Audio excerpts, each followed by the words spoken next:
Welcome to The Real Life Buyer.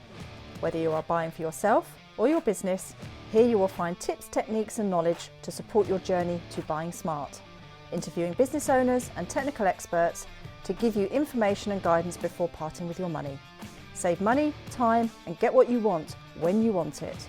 Now introducing The Real Life Buyer, David Barr. Hello and welcome to The Real Life Buyer. Today, I'm extremely pleased to introduce you to Tamzin Hall. If you're looking to excel in an interview, perhaps retain and recruit the best and brightest, or develop your team as future aspirational leaders, then you may need to call Tamzin. The past year in particular has subjected the global population to unprecedented change and disruption. So managing and coping with such a dramatic event has not been easy, and we have still not reached a stable position.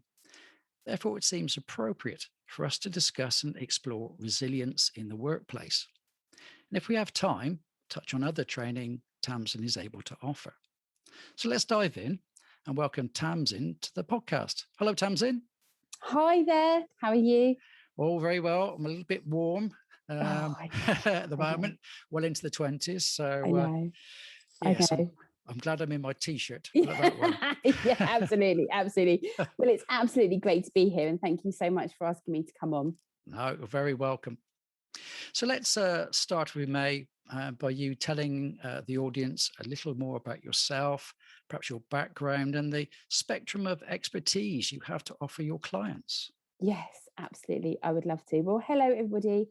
My name is Tamzin, and I am the founder of two businesses. So first of all, I'm the founder of the Interview Cheerleader, and the Interview Cheerleader helps individuals to interview success. We really support people with their confidence and their self-esteem and really succeeding in their interview and in the workplace. And then I'm also the founder of the People Centric Business, and the People Centric Business puts the individual at the center of the business, because at the end of the day, people are businesses' most important customer. If we treat our staff the right way, then they're going to stay and they're going to treat our customers the right way. So that's kind of my businesses. And with the People Centric Business, it's all around that leadership piece and that leadership development and support. And then training the staff. So I have three captions. So retain, find, retain, and succeed. So finding the staff, retaining the staff, and succeeding through the staff. Brilliant. And out of curiosity, how many years have you been in this field? I would 20 plus years now. 20 plus years in leadership and development. I've also got knowledge of business psychology. So I've incorporated that, all of my leadership training and development and experience, combine that with business psychology to really, I'm on this mission to create happy workforces and businesses that are just full of empowered and valued and creative individuals who just are so happy to be working for the organization and want that organization to succeed. So many times I talk to people, and especially as a business owner, we talk to different business owners, and so many times I say to people, why did you choose to start your own business? And so many times I have I wasn't treated well, I wasn't valued, or I had to leave my corporate job because it just, this wasn't right and that wasn't right. And that, to me, that should never be the answer. It should be, I've left my corporate job because I feel compelled to do X, Y, and Z, not because I was forced to. So I'm on this mission to just create and look after, make everybody happy and boost everybody's self-esteem and confidence and make everybody feel valued, really. So brilliant. That's admirable. I think we all need a little bit of love and attention at the moment. Right. So just to be clear, what is your definition of resilience in the workplace? So to me, resilience is all about empowering our staff to be able to come out the other side and to understand it's going to be choppy. The waters are going to be difficult. It's going to be hard to navigate, but we're absolutely going to get through it, and we're going to find those calm seas. And it's about having the belief that we can do it, and the belief that it might be really tough at the moment. It is really tough at the moment. And actually what we're facing, we might be facing another lockdown, or we might be facing more times to come that are tough. But we've been through it once, we've been through it twice, we will get through it again. And it's about just having that belief and that confidence in ourselves that we can overcome whatever's going to be thrown at us. And by having those tools and techniques to be able to do that. So I will come on to that, but I've got some tools and techniques that we can talk about. Excellent. Okay. So you mentioned obviously the pandemic, and obviously having a team that is resilient to change, and in fact lean into and embrace change, has to be, certainly at the moment, of a significant benefit to any business. So what do you see as the main elements of a resilient workforce, and how are these covered in your workshops? Okay, so the main elements of a resilient workforce is, I'm not talking here about people never feeling uncertainty and never feeling nervous or anxious or concerned. That isn't what resilience is about.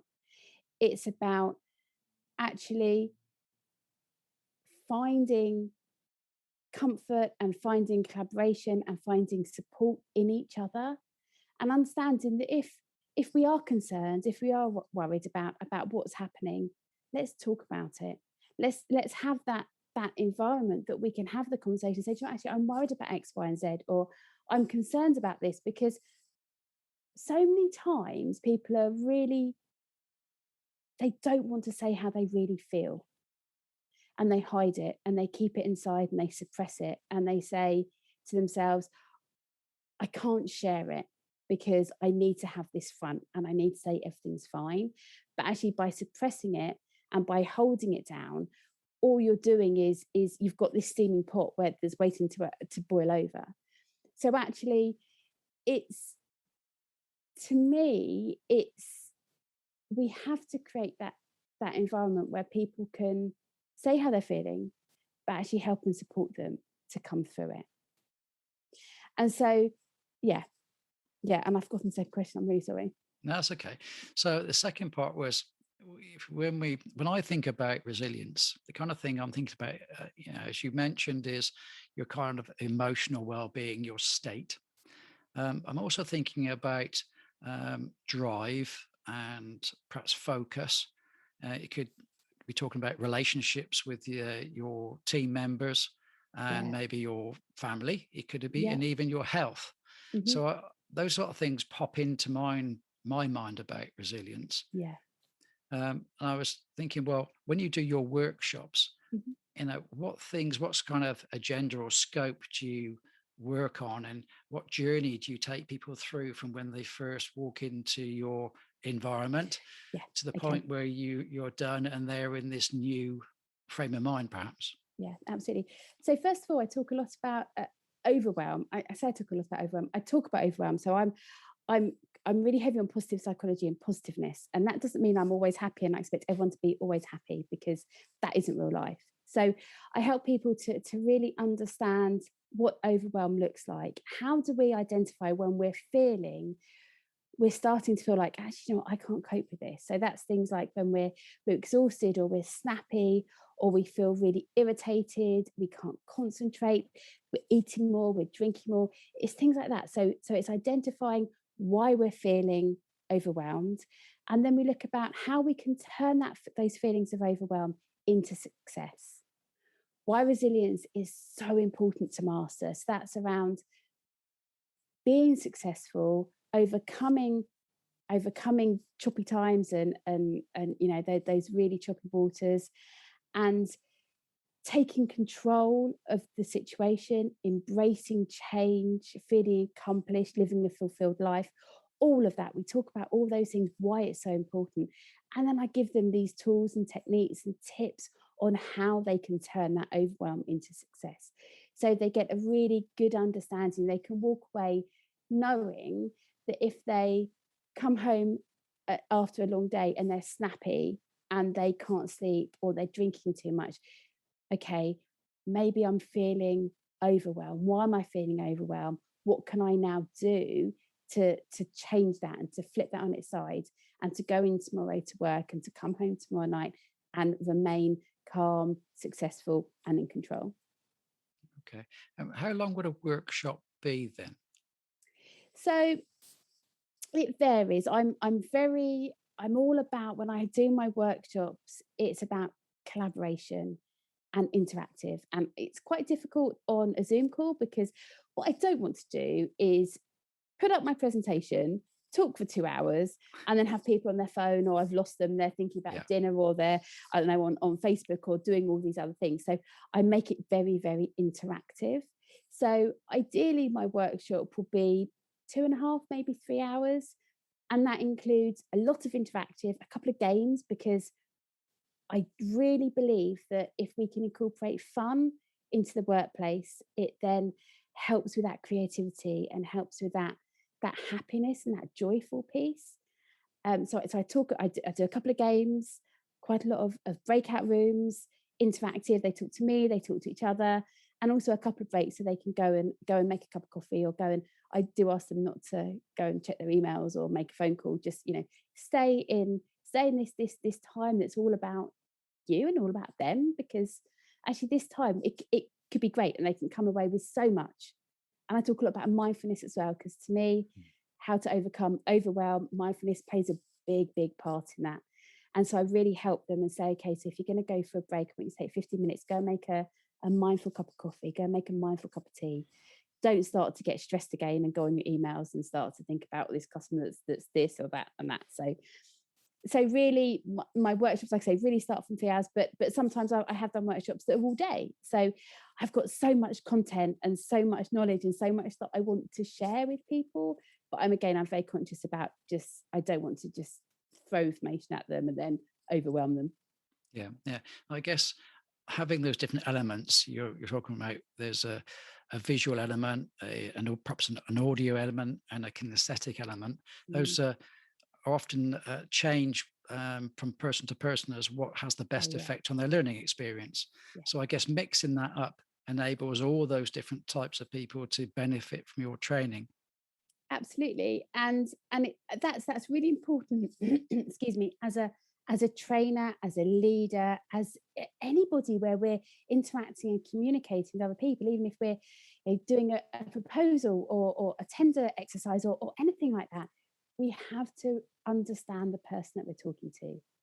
And sometimes that's quite difficult to gauge at in a couple of minutes, but I do an exercise which is, I put a picture up on the screen. And I say to people, I want you to either write down, draw, or speak about what this picture means to you. And then they feed it back to me. Then I can gauge quite quickly what their personality type is, how much information they like. Are they a detailed person? Are they not a detailed person? And then I can gauge that when I'm on those individual breakout rooms with them. And I think that's really important, because you can lose somebody very, very quickly if you've got the wrong style with them. And so that's around that's where my business psychology comes in, and really knowing personality types and those, just really embracing everybody, because it doesn't matter what type of person they are. It doesn't matter whether they're outgoing or they're completely the opposite. Everybody's unique and everybody's amazing, and I want everyone to feel that way. And there's this big thing, isn't there? I see so much at the moment about, I'm an introvert, I feel really depressed or really anxious about it, or it's holding me back, and I'm like, no, you're an introvert. That's amazing. Embrace it. Be yourself. Don't try and change you. You're unique. You're amazing. And it's that's something that I think we always, as human beings, we always judge ourselves and we always put ourselves down. And again, that's where, to me, mindfulness comes in. And it's that non-judgment part that I can just accept. I can accept who I am. I can accept who you are. I can accept who everyone is. And I can live a fulfilled life by doing that. And that's where my training comes in. I really help everybody to see that they are uniquely amazing. Okay.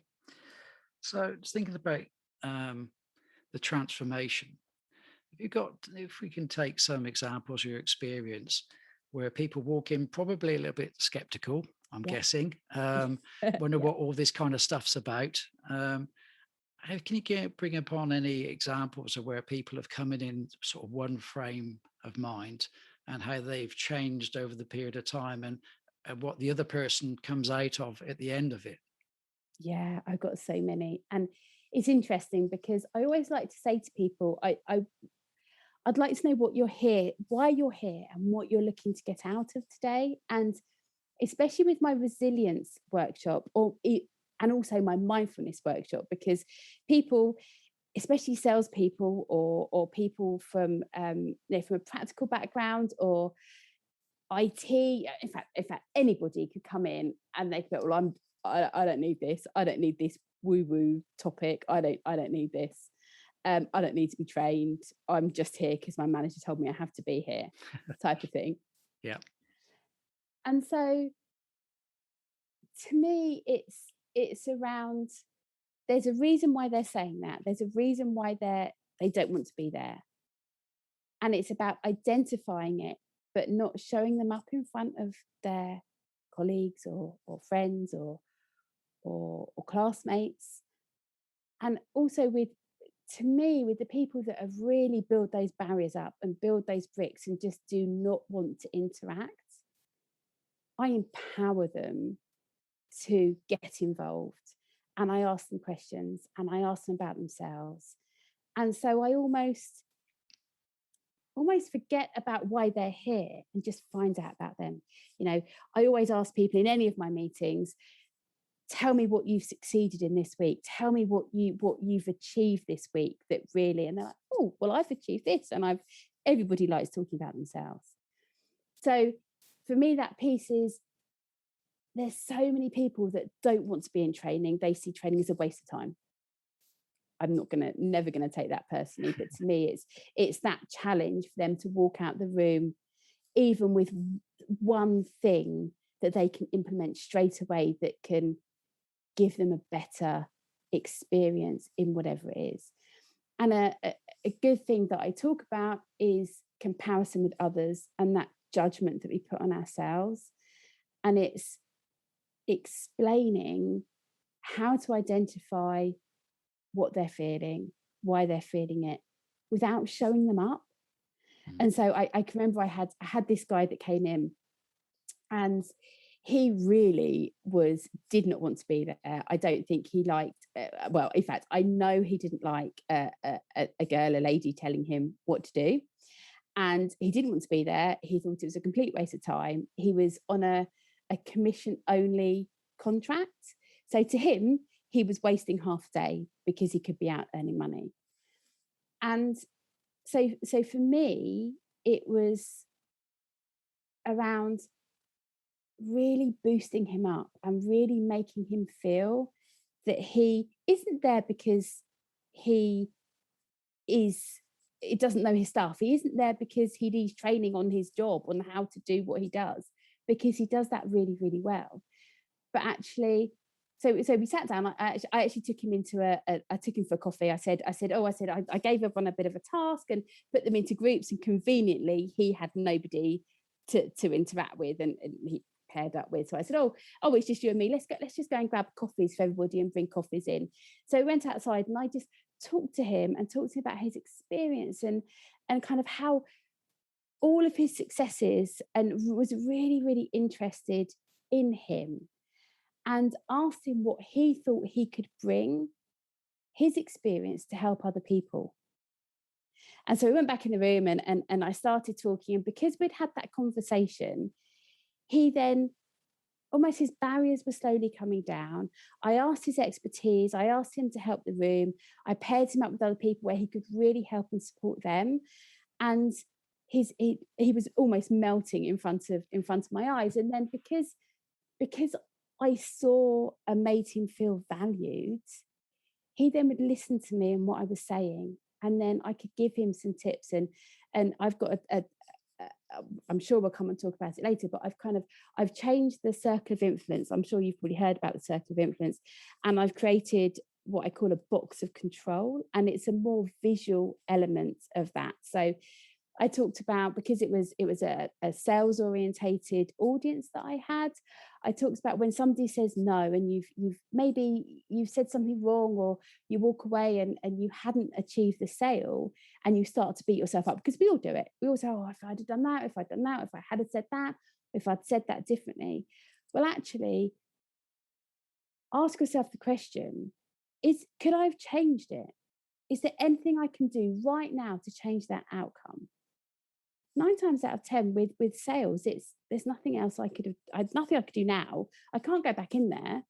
So I might be able to influence it, because I might be able to call them back in a year's time when their photocopier has blown up, or they need a new one. But right now, I can't change the outcome of what's happened. So I'm going to put it in a box, I'm going to put the lid on, and I'm going to move on. I'm also going to put it in my box that I can influence. I'm going to put the contact details in my CRM system, and I'm going to contact them in a year's time, and I'm going to forget about it, and I'm going to move on. And so I shared that with them, and he was really taken with it. And he said to me afterwards, he waited behind, he said to me, I've learned so much, and I wouldn't have learned anything because I was in the frame of mind that I did not need to be here.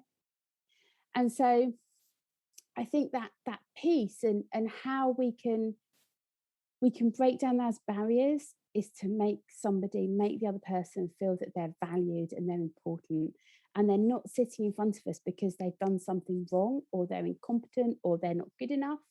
It isn't that at all. It's that actually we can help and support them in other areas to enhance their life, enhance their job, and enhance their feelings, and increase their happiness. Okay. Do you ever have people you've trained follow up with you later on and ask you for additional support perhaps on a separate basis to what they've just had? Yeah. And that, to me, the referral piece and the people coming back, that's worth more to me than anything, because actually it knows that it makes me, I then know that I've made a difference the first time round.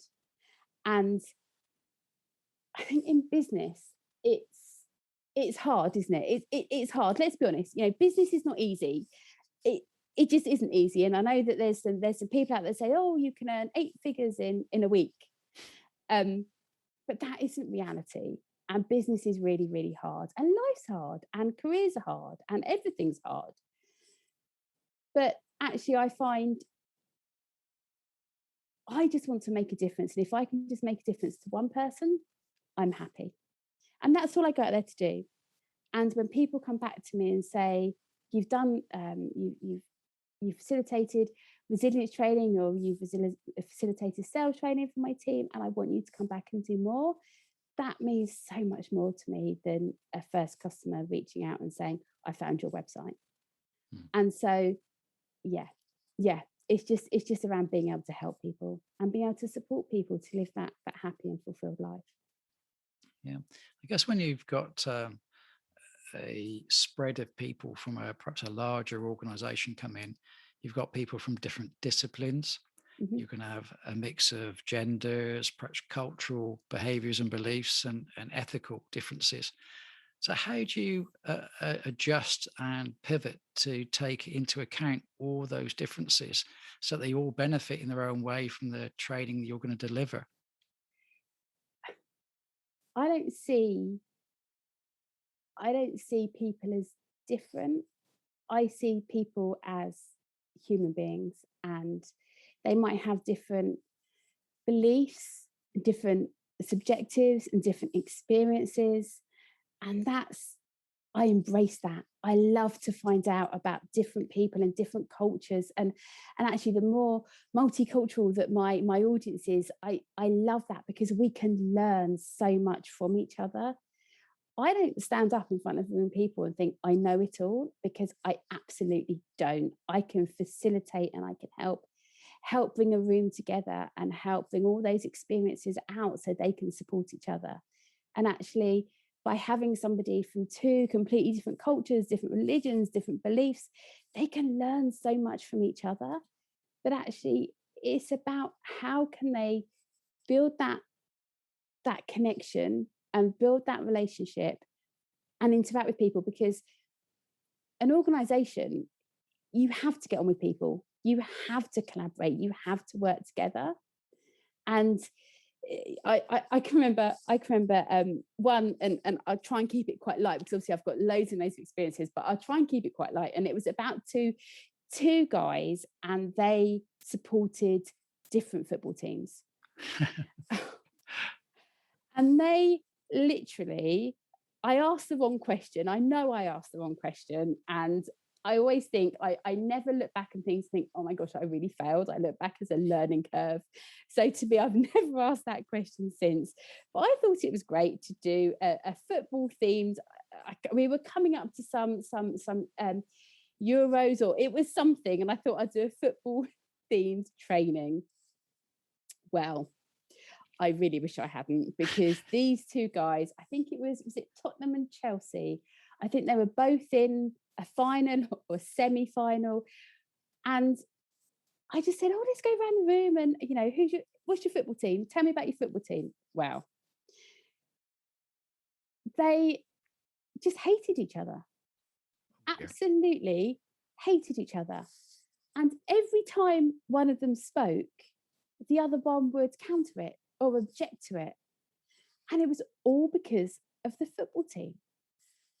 And obviously there's so many other deeper issues that people can be so passionate about. But with football, it's something that is just, it blows my mind how people can just hate somebody off because they support the wrong football team, or they support different football teams to them.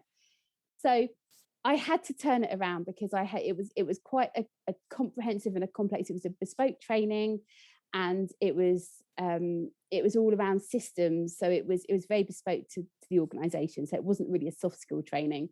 So we had to work together. We had to collaborate. We had to be creative together.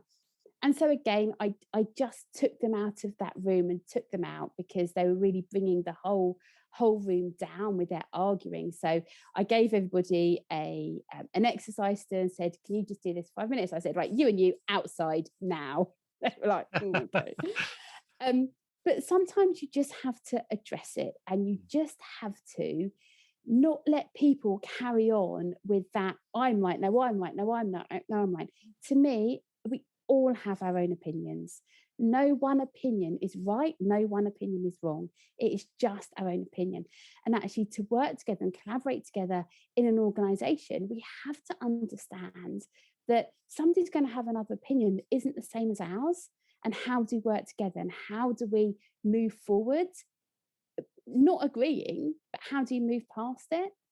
And so I always take the situation away. In fact, we went outside, and I think, again, there's obviously a theme with me here, but I took them to a coffee shop and we bought some coffees and went back, and changing the subject and just saying, look, guys, you're never going to agree with this, but actually you are both amazing people. Just because you don't support the same football team doesn't mean you can't get on. It doesn't mean that that person can't help you in your career, in your role, in what we're trying to achieve today. And so I left them. They weren't overly happy, but then it's about finding that common goal and that the common ground. Yep. And they both had just had babies, first time children. So I knew that because I'd done my planning, and I'd been into the organisation beforehand, and I'd spoken to all the participants of the training. So I knew them. So now I'm always going to learn about if they're really passionate about football. And so I started, a baby went past and I said, oh, look, there's a baby. I said, I'm really, really puppy broody at the moment. And they said, oh, I've just had a newborn. Oh, yeah, I've just had a newborn. Oh, what's your new? And then they were off. And then they were friends for life now. Actually 10 years later, they're still friends, and they still work together, and they still collaborate together. So to me, people aren't going to get on. There's going to be diverse cultures, religions, beliefs. That's okay. There's always going to be a common ground that you can find, even if it's just we both like coffee. And then you take away that what they're clashing about, and you just focus your attention on something else. And that's why, again, I'm going back to mindfulness, but to me, with mindfulness, it's the same thing. If we're getting stressed and we're getting anxious and we're really, really worried about something, and it's just consuming us, actually, by walking away and going and making a mindful coffee or going for a mindful walk, actually, you're taking yourself out of that situation and you're focusing on something else. And then everything changes, everything shifts. So that's a really long way to answer your question. But to me, having a diverse audience, I embrace that. I love that, because we can all learn from each other. Okay. You mentioned tips and techniques, and obviously you mentioned mindfulness a few times. What are some examples? What do you say your premium top tips and techniques then? Yeah. Okay. So absolutely, mindfulness is huge, and I'm not talking about sitting down and doing yoga. I'm just talking about taking yourself out of the moment and not judging what's happened, and just being focused on the right now. And for me, I find that making a mindful coffee is something that I can do really, really quickly, and something that forces me to get up, to leave my desk, leave my phone, leave my computer, leave my emails, walk away, walk into the kitchen, and just make a coffee, and just focus on that experience of making a coffee. If I have time, I then go and sit in the garden or sit down and I drink that coffee in a mindful way. And that is, it's transformational, because you're just focusing on that. You're focusing on something so simple, and you're clearing your mind. You're clearing your mind of all that clutter and all that stress. We all have stress. We all have anxiety. We're all concerned about, or we've had a bad meeting and we can't get it out of our minds. But actually, if we allow our mind to spiral, it's just going to get worse and worse and worse, and our day's ruined. Whereas if we can just stop it in our tracks, go and do something mindful, or go for a walk, go for a mindful walk. I love going for a walk and listening to animals. I love listening to animals having a good time, and the birds singing and the dogs playing, and all of that. And that then allows me to clear my mind, and then I come back with a fresh mind, and then I can think, okay, let's analyze. So say it's a bad call. Say we've had a bad call, and really hit up, really worked up. I go for my mindful walk. I come back, and then I think, okay, I'm going to then write down, and I talk a lot about journaling as well, which is just getting your thoughts out of your mind onto a piece of paper, and then just writing down what happened. What was the situation? What went wrong? What can I learn from it? What can I do differently? And then when I've written it down and I've journaled it, and I've got all the information out of my head in a calm and collected way, rather than this irrational way because it's just happened. But I've written it down in a calm and collected way, and then I go to my box of control. So I either put it in the box where I put it in the box, put the lid on it, throw it away, I can't do anything about it. Put it in the box where the lid's slightly ajar and I can influence it, so I can maybe change it in the future. Or I put it in the box without any lid on, and I can change it right now. So I can phone up the guy that I had the conversation with that didn't work well, and I can sort it out, if that's something. So those things that I've talked about, again, I'm talking about different types of what works for you and what works for me. So we've got the audio, the listening to the birds, the going outside. We've got the visual. We've got all of that something will be good there for somebody. So it takes into account all of those different areas. Yeah. So there's a little bit of disconnection, basically, to clear your mind, right, comes into this. Yeah. Okay. Yeah. And so when somebody has the training with you, I guess the key is to not say, well, that's my training, I'm done. No. Basically is to keep putting your ideas and tips and techniques into practice from then onwards, and keep reinforcing those positive things. Yeah, absolutely. And in some of my training, because I do bespoke training, it can be quite comprehensive.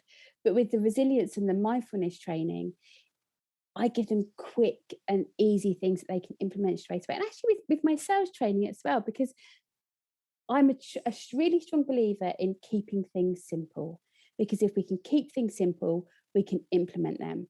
And then they don't overwhelm us because, oh my gosh, I've just been in a training session and I've got 20 things that I need to implement immediately. That is never going to work. So we need to keep it simple. So to me, if I have somebody who I can see gets really stressed and really anxious quite quickly, the mindfulness, taking yourself away and going for a mindful 5-minute walk, making a mindful drink, just sitting down and saying, right, okay, can I think of 5 things that are green or 5 things that are fluffy, for example? That again, that takes you from that experience of, oh my gosh, I'm so het up, to I'm calm and collected. I'm sure we've all experienced this, and I'm sure you've experienced this as well, but whoever you're going to pitch to a client and you have your presentation ready, you've done your preparation, you've dressed right, you've been planning, you've cleaned your shoes, all of that, and you're raring to go, and you drive, you get in the car, you have everything with you, you drive along and you're thinking about what you're about to do and the presentation that you're about to go into. And then all of a sudden you think, oh, what if they ask me? What if they ask me about a recommendation? I haven't got a recommendation with me. Oh my gosh, you're going to ask me and I don't know that. I'm not going to be able to answer it. I'm going to get flustered. I'm going to go red. Oh, and I haven't done this and I haven't prepared for this. And I haven't prepared for that. Oh my gosh. And then all of a sudden, within 30 seconds, you've talked yourself out of being this confident, in control person to somebody that's so nervous because you've talked yourself out of your confidence. And I see that very often with interviews. So I've had people coming to an interview they've prayed, they've cried, they're shaking, they are so nervous. And all that is they've worked themselves up into that anxious state on the way, because their CV, they're in front of me and they're in front of the interviewer, because their CV shows they have the experience. They have the experience, they have the knowledge. And working themselves up into that anxious state, that's all in the mind. That is all our own judgment of ourselves. And by putting that disconnect in and saying, okay, I'm prepared, I know my stuff, I've got my presentation, I've got X, Y, and Z, I'm ready for this. So on the way to the interview or the presentation or whatever it is, I'm going to focus on the right now. I'm going to focus on the song that's playing on the radio. I'm going to count 20 trees or 5 dogs or whatever it is, something so simple that stops that self-doubt creeping in. And for an audience of salespeople or somebody that's going into a job interview, that's transformational. That will change the outcome of a meeting or an interview or something they're going to go into in the next 7 days. And then they've seen a result. And then as they see a result, they can then see a result in something else. And then their confidence grows and their belief goes and then grows, and then they become successful. Yeah. So focus on the positive and then compartmentalize the negative, make it smaller. And as I think you say, you put it into a box, that kind of thing. Yeah. That's it. Okay. It is that simple. It is that simple. Right. Are you seeing now that businesses are recognizing the benefits of this sort of training as well? Is there a large growth in this area? There is, and there isn't. There will always be a disconnect, because you'll have some leaders and some business owners who are like the guy that came into my meeting. They don't believe in it. They don't think anybody needs it. They don't think it's important. But if the last year and a half has taught us anything, is that people's mindset is so important. People's well-being is so important. and people's mental health is so important. And actually, as employers, we have a duty to look after our staff and to make sure they feel happy and they're living a life that doesn't include overwhelm, that takes them down into that spiral of anxiety and depression and everything else. So yes, I am seeing an increase in it, especially around my resilience workshops. And I know there's a lot of companies who are looking at resilience for their workforce, but equally, to me, there still isn't enough. There's all the the training on the systems and how to do X, Y, and Z, and the Excel training and the Word training and kind of all of that side of things. But actually, there's still a bit of a with some organisations and some people, there is still that mental health is still a taboo. We're not going to talk about it. We're not going to address it. And so I think with the way that I've tried to incorporate it into my training is actually that isn't the focus. So my resilience workshop, even though I talk about mindfulness and overwhelm and kind of how to identify that anxiety, the title of the workshop doesn't say that. I touch on it because it's so important. Okay. So right at the moment, there's still a lot of people who are forced to work from home. Yeah. How do you deliver the workshop when they're perhaps, as we are now, on a Zoom call or a Teams meeting or some sort of video conferencing? Mm-hmm. How do you deliver the same workshop? Is that quite challenging? It can be, and especially when you have somebody who maybe won't put their camera on, because some people won't put their camera on. Yeah. Some people won't interact. Some people don't want to be seen. And so I do utilise breakout rooms, and I do try everything that I can do to have that interaction and make sure that they are talking to me, talking to their peers, because as humans, we are social animals. When we interact with people, we feel so much better because we are conditioned to have that contact. And for people with maybe social anxiety or who find it difficult to interact with people, what lockdown has done is build that cocoon around them where they're even less willing to interact socially with people because they don't want to. It takes them out of their comfort zone. And so it's around really identifying those people. I like to have a conversation with the line managers or the business owners beforehand and really understand who's coming to the training and what their strengths are. And then by identifying what their strengths are, 9 times out of 10, if we have somebody who is shy, is introverted, isn't very social, I'll know who it is. And what I'll do is I'll go and put people into breakout rooms and put me in a breakout room with them. Oh, look, there's just 2 of us here. That's great. I can get to know you. And just talk to them and make them feel they can communicate with me. It is just they're in their lounge, they're in their office, they're in their kitchen. They're fine. And by interacting with me on a one-to-one individual basis and then starting to help them to interact with people, maybe 2 or 3, it's amazing how quickly people find that confidence if you just start them on that journey. So all of my training, I don't just sit there, talk to people and have a PowerPoint up and just talk through slide after slide after slide. I try and keep, in fact, there's some training that I do where I don't have slides because I don't like it when people just read I've read that, I'm going to go on social media now and I'm going to look on my phone. So it's about making sure they interact because they will get something out of it, even if it is just they collaborate with their colleagues and they get to meet somebody and they talk about their experience and they connect with somebody, even if it's just that, then that really, really will help to make a difference.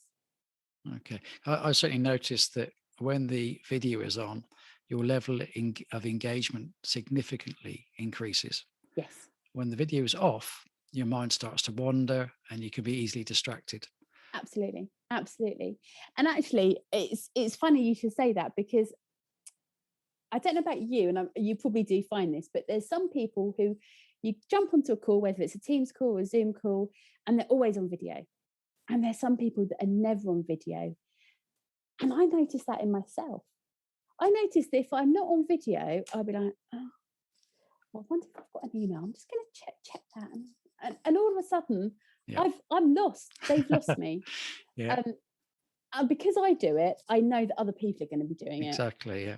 And so it's, to me, it's around how do we change that, and how do we get that interaction, but not make it to be a negative thing. It's not I want to make sure you're not checking your phone or you're not checking your emails in a negative way. I want to make sure that you're really getting the value out of our time. Yeah, absolutely. Yeah, you can always tell those people who have become disconnected, because when there's a question, say, hey, Dave, what do you think of that? And there's a sudden pause, and then you can tell they're thinking, oh, blimey, what am I supposed to say now? I know, right? And I don't know about you, but I really notice this. People are going, silence. Oh, I didn't realise I was on mute. Yeah. Yeah, you did. Beautiful you excuse. Didn't hear me. Yeah. Fantastic.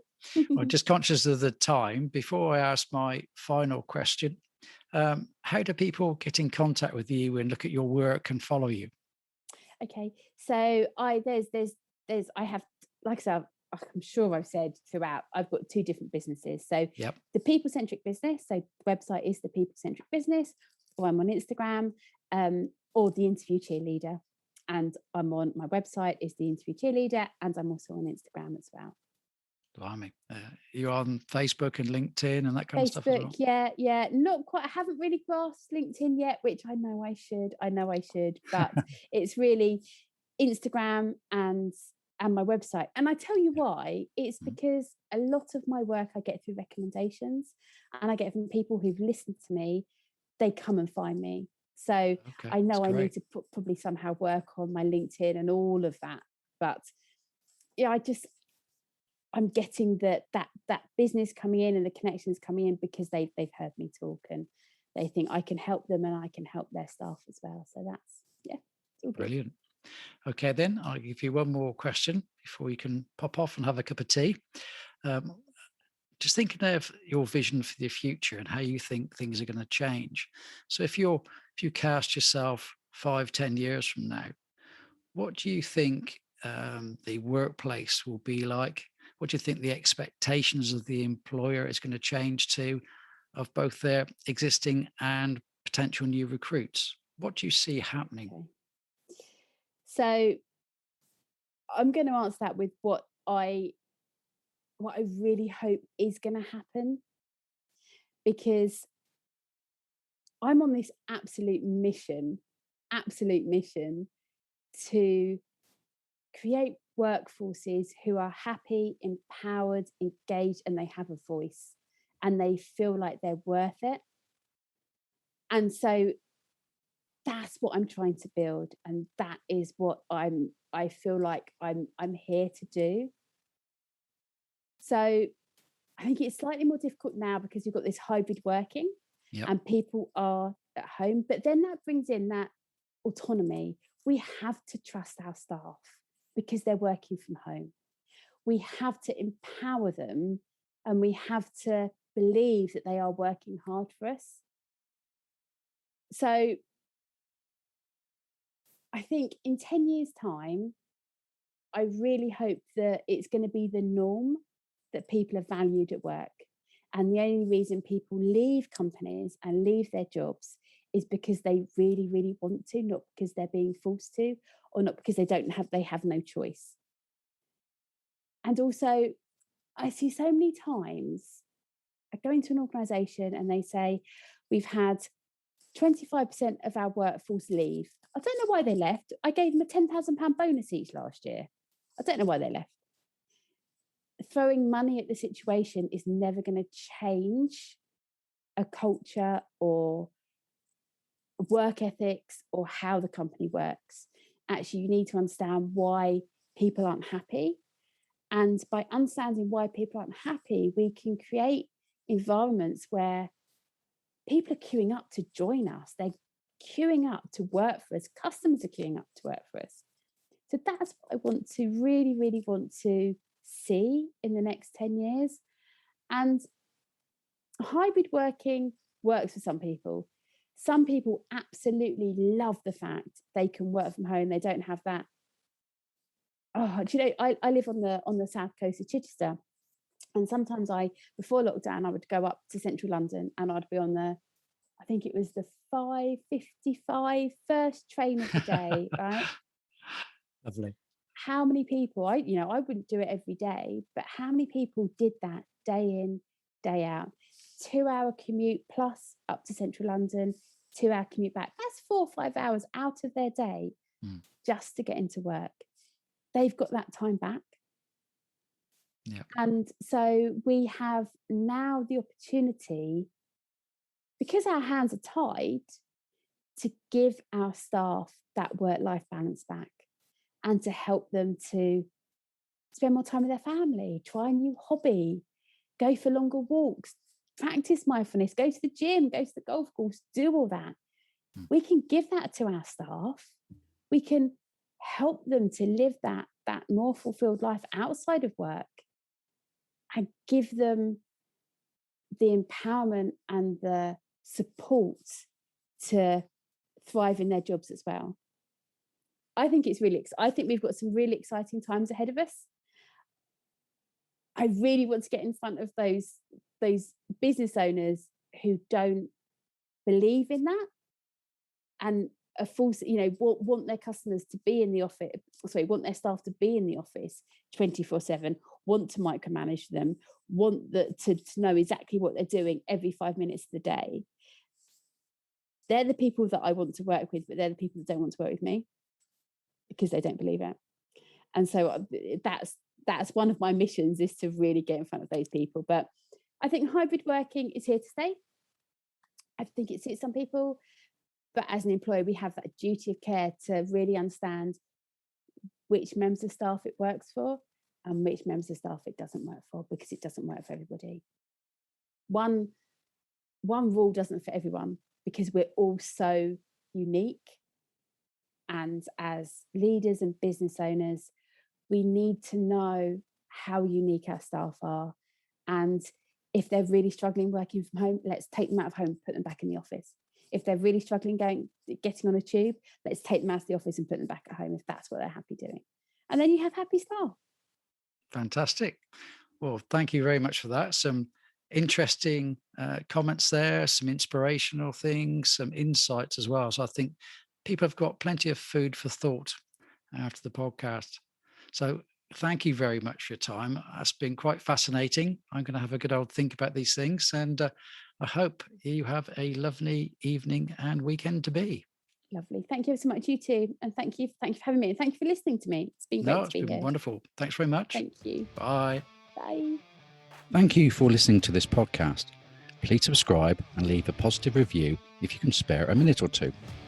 If you would like to contact me, my email address is david@reallifebuyer.co.uk, or find me at Real Life Buyer on Facebook, Instagram and Twitter, where you're welcome to direct message me. I look forward to you joining me on future episodes.